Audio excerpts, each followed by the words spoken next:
Hello friends, this is Hariom and welcome back to learning hub. बात करेंगे आज की वीडियो में आर्ट ग्रुप के कुछ इंपॉर्टेंट क्वेश्चंस की। और यदि आपने इस सीरीज की बाकी वीडियोस को नहीं देखा हुआ है तो उसका लिंक आपको डिस्क्रिप्शन बॉक्स में मिल जाएगा, आप वहां जाके देख सकते हैं। और बाकी प्रीवियस ईयर क्वेश्चन पेपर्स को भी आप जो है डिस्क्रिप्शन बॉक्स के थ्रू या फिर हमारे चैनल की प्लेलिस्ट के थ्रू जाके देख सकते हैं। और यदि आपकी कोई क्वेश्चंस हो, कोई क्वेरीज हो इस टॉपिक से रिलेटेड या फिर किसी अदर टॉपिक से रिलेटेड, तो आप मुझे नीचे कॉमेंट बॉक्स में पूछ सकते हैं। ठीक है, तो स्टार्ट करते हैं सेशन। जो पहला क्वेश्चन है आज के लिए, निम्न में से किस वर्ष ईस्ट इंडिया कंपनी द्वारा कोलकाता में सुप्रीम कोर्ट की स्थापना की गई? ठीक है, in which among the following years supreme court at Kolkata was set up by the East India Company. तो कब ईस्ट इंडिया कंपनी ने कोलकाता में जो सुप्रीम कोर्ट था वो बनाया? तो वो बनाया 1773 में। ठीक है, ऑप्शन नंबर बी। ठीक, नेक्स्ट क्वेश्चन पे बढ़ेंगे। किस ग्रह को पृथ्वी का जुड़वा ग्रह कहा जाता है, फिर जुड़वा बहन भी बोला जाता है? ठीक है, तो अर्थ ट्विन सिस्टर उसको बोला जाता है या अर्थ का ट्विन बोला जाता है। तो वो जो प्लेनेट है वो है शुक्र, उसे सांझ का तारा भी बोला जाता है, मतलब इवनिंग स्टार भी उसको बोला जाता है। ठीक है, तो वीनस है वो प्लेनेट का नाम, शुक्र। ठीक, नेक्स्ट क्वेश्चन नंबर 117। किस तिथि को सूर्य की जो किरणें हैं वो मकर रेखा पर सीधी पड़ती हैं? ठीक है, डायरेक्ट रेज ऑफ सन जो है वो ट्रॉपिक ऑफ कैप्रिकॉन पे डायरेक्ट पड़ती हैं। ठीक है, तो वो जो डेट है वो है 22 दिसंबर की। ठीक है, तो 22 दिसंबर को जो सूर्य की किरणें हैं वो मकर रेखा पर क्या होती हैं? सीधी पड़ती हैं। Next question number 118। पृथ्वी पर प्राकृतिक आकृति जैसे पर्वत, मैदान, नदियां आदि को दर्शाने वाले जो मानचित्र हैं उन्हें क्या बोलते हैं? मतलब ऐसे मैप जिसमें क्या हो, नेचुरल फीचर्स दिखाए जाएं, जैसे कि अर्थ है, अर्थ के माउंटेन्स हैं, प्लेन्स हैं, रिवर्स हैं, ऐसी चीजें दिखाई जाएं, तो उन मैप को बोलते हैं हम फिजिकल मैप। ठीक है, बाकी मैप्स बहुत टाइप के होते हैं, ऐतिहासिक मैप भी होते हैं, राजनीतिक भी होते हैं, थीमेटिक भी होते हैं। ठीक है, तो जिसमें फिजिकल फीचर्स दिखाए जाते हैं उसे फिजिकल मैप बोलते हैं। ठीक है, भौतिक मानचित्र। ठीक, नेक्स्ट क्वेश्चन, तो ऑप्शन नंबर ए जो होगा वो इसके लिए सही है। Question number 119। मानचित्र में जो हरे रंग का प्रयोग किया जाता है वो किस चीज को दिखाने के लिए किया जाता है? जो ग्रीन कलर है वो किस चीज को दिखाने के लिए मानचित्र में यूज किया जाता है या फिर मैप में यूज किया जाता है? तो वो है, हम जो हमारे आसपास के जो मैदान होते हैं उनको दिखाने के लिए हम जो है वो ग्रीन कलर का यूज करते हैं किसमें? मैप में। ठीक है, फॉर शोइंग प्लेन्स। ठीक, तो ऑप्शन नंबर जो सी होगा वो इसके लिए सही है। ठीक है, नेक्स्ट क्वेश्चन नंबर 120 पे बढ़ेंगे। महाद्वीप जिससे होकर कर्क रेखा, विषुवत रेखा और मकर रेखा तीनों रेखाएं गुजरती हैं, मतलब ऐसा कौन सा कॉन्टिनेंट है जहां से जो ट्रॉपिक ऑफ कैंसर और इक्वेटर और ट्रॉपिक ऑफ कैप्रिकॉन, ये तीनों लाइंस जो होती हैं वो उस महाद्वीप से या फिर उस कॉन्टिनेंट से पास होती हैं? तो ऐसा एक ही कॉन्टिनेंट है, वो है अफ्रीका। ठीक है, तो ऑप्शन नंबर बी जो होगा वो इसके लिए सही होगा। ठीक है, तो नेक्स्ट क्वेश्चन पे बढ़ते हैं। Next question number 121।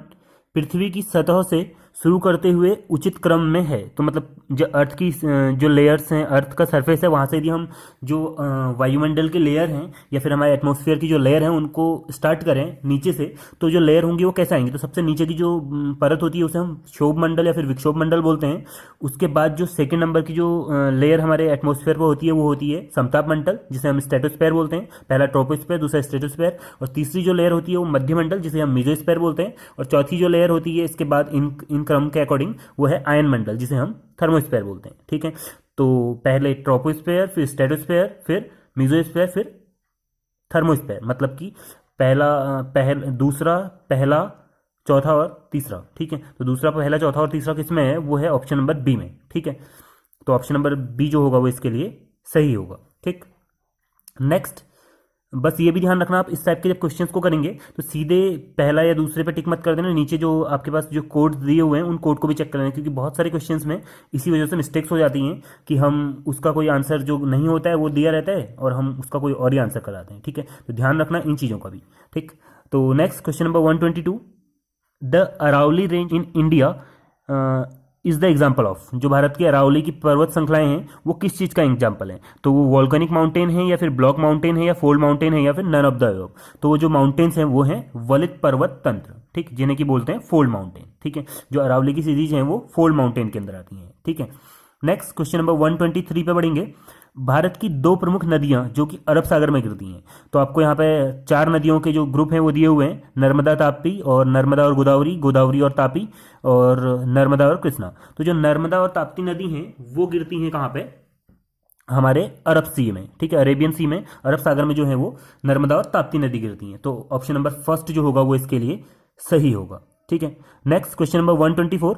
भारत के निम्न राज्यों में से उन राज्यों को पूर्व से पश्चिम के क्रम में लगाइए जिन राज्यों से होकर जो कर्क रेखा है वो गुजरती है। तो सबसे पहले तो आपको पता होना चाहिए जो कर्क रेखा है वो किस किस किस राज्यों से गुजर के जाती है, तो पहले वो पता होना चाहिए और फिर उनको आइडेंटिफाई करके आपको जो है ये पूर्व से पश्चिम की ओर मतलब ईस्ट से वेस्ट की ओर लगाने हैं। ठीक है, तो आपको यहाँ पे 7 ऑप्शंस दिए हुए हैं।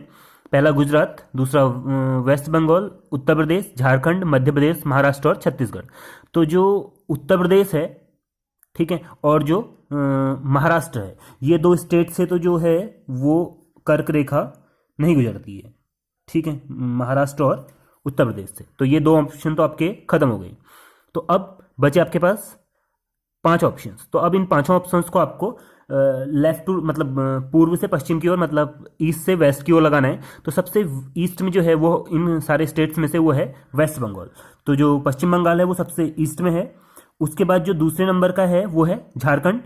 ठीक है, और झारखंड के बाद जो तीसरे नंबर का आएगा वो आएगा छत्तीसगढ़, और छत्तीसगढ़ के बाद जो फिर इधर आएगा पूर्व पश्चिम की तरफ वो आएगा मध्य प्रदेश, और मध्य प्रदेश के बाद जो लास्ट में आएगा सबसे पश्चिम में वो है गुजरात। ठीक है, तो यदि इस कोड को आप अरेंज करोगे तो सबसे पहले जो आया है वो आया है कौन, वेस्ट बंगाल, और वेस्ट बंगाल के बाद जो है वो आया है झारखंड, और झारखंड के बाद आया है छत्तीसगढ़ 7th नंबर, और छत्तीसगढ़ के बाद आया है मध्य प्रदेश, और मध्य प्रदेश के बाद आया गुजरात। तो 24751 जो है वो जहां पर आपको दिया होगा उस ऑप्शन को आप टिक करेंगे। ठीक है, तो ऑप्शन नंबर 2 में दिया हुआ है 24751, तो ऑप्शन नंबर 2 जो होगा वो इसके लिए सही होगा। ठीक है, अगला question number 125, rock which contain fossils are. ऐसे जो सेल हैं, ऐसे जो रॉक्स हैं जिसमें जीवाश्म पाए जाते हैं, फॉसिल पाए जाते हैं, तो उन्हें बोलते हैं हम सेडिमेंट्री रॉक्स या फिर अवसादी सेल। ठीक है, तो ऑप्शन नंबर 20 में सही होगा। नेक्स्ट आपको जो है मैच द फॉलोइंग दिए हुए हैं, तो आपको लिस्ट दी हुई है, उसमें से आपको उनको मैच करना है और उसके बाद नीचे कोड दिए हुए हैं, उन कोडों को आपको बताना है। ठीक है, तो आपको दिया हुआ है पहला सवाना, प्रेयरी, स्टेपी और वेल्ड। ठीक, तो ये जो नाम है ये कहाँ कहाँ यूज किए जाते हैं, जो घास के मैदान हैं उनको बोला जाता है, ये सारे नाम उनके हैं। ठीक, ग्रासलैंड्स के। तो ये कहाँ किस स्टेट में कौन से नाम यूज किए जाते हैं वो आपको देख के इसमें से बताना है। ठीक है, तो जो सवाना है वो बोला जाता है पूर्वी अफ्रीका में, मतलब कि ईस्ट अफ्रीका में, और उसके बाद जो प्रेयरी नाम है वो प्रेयरी नाम यूज किया जाता है उत्तरी अमेरिका में, मतलब नॉर्थ अमेरिका में, और जो स्टेपी जो नाम है वो यूज किया जाता है कहाँ पे, एशिया में। ठीक है, मध्य एशिया में, और जो वेल्ड जो नाम है वो यूज किया जाता है दक्षिण अफ्रीका में। ठीक है, तो ये यहाँ सही होगा। ठीक, तो मतलब फर्स्ट का फोर्थ, तो पहला फोर्थ वाले तो 2 ऑप्शन हैं ये और सेकंड का आ रहा है थर्ड, तो सेकंड का थर्ड ये वाला। ठीक, तो ये वाला ऑप्शन इसमें सही होगा। ठीक है, ऑप्शन नंबर ए। ठीक है, और नेक्स्ट क्वेश्चन पर बढ़ते हैं।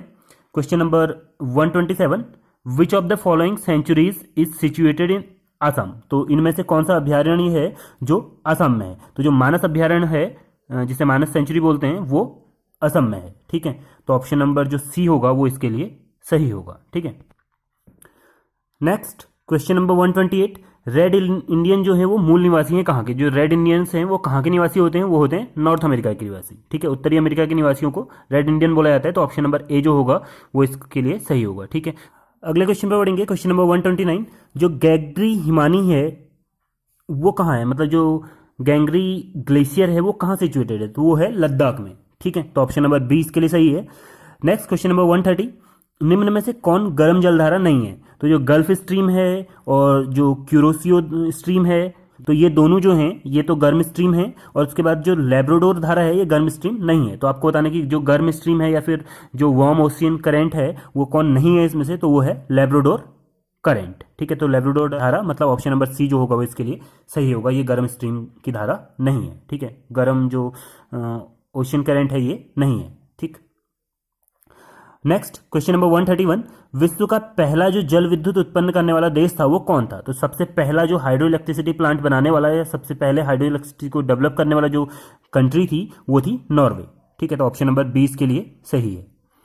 क्वेश्चन नंबर 132, क्षेत्रफल के आधार पर निम्न में से उत्तराखंड का सबसे बड़ा जो राष्ट्रीय उद्यान है वो कौन है। तो क्षेत्रफल की दृष्टि से जो उत्तराखंड का सबसे बड़ा राष्ट्रीय उद्यान है वो है गंगोत्री नेशनल पार्क, मतलब गंगोत्री राष्ट्रीय उद्यान। ठीक है, तो ऑप्शन नंबर 20 के लिए सही होगा। और जो सबसे पुराना राष्ट्रीय उद्यान है, मतलब सबसे पुराना नेशनल पार्क है कहाँ का, उत्तराखंड का, वो है हमारा कॉर्बेट नेशनल पार्क। ठीक है। और वो उत्तराखंड का ही नहीं वरन पूरे भारत का जो है सबसे पुराना नेशनल पार्क है, कॉर्बेट नेशनल पार्क।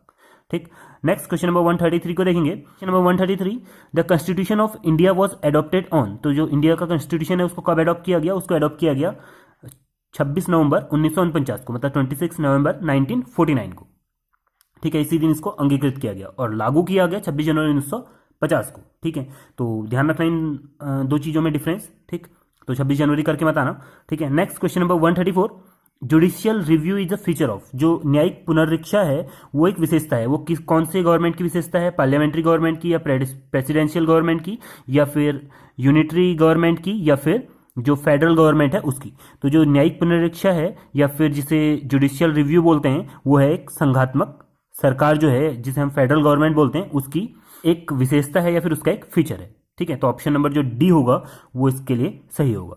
तो आज की वीडियो में बस इतना ही। कैसा लगा आपको ये वीडियो हमें नीचे कमेंट बॉक्स में बताएं। यदि वीडियो पसंद आया तो वीडियो को लाइक करें, अपने फ्रेंड्स के साथ शेयर करें और हमारे चैनल को सब्सक्राइब करें ताकि टीचिंग टेस्ट से रिलेटेड कोई भी इंपॉर्टेंट न्यूज़ और वीडियोज़ को आप मिस ना कर पाएं।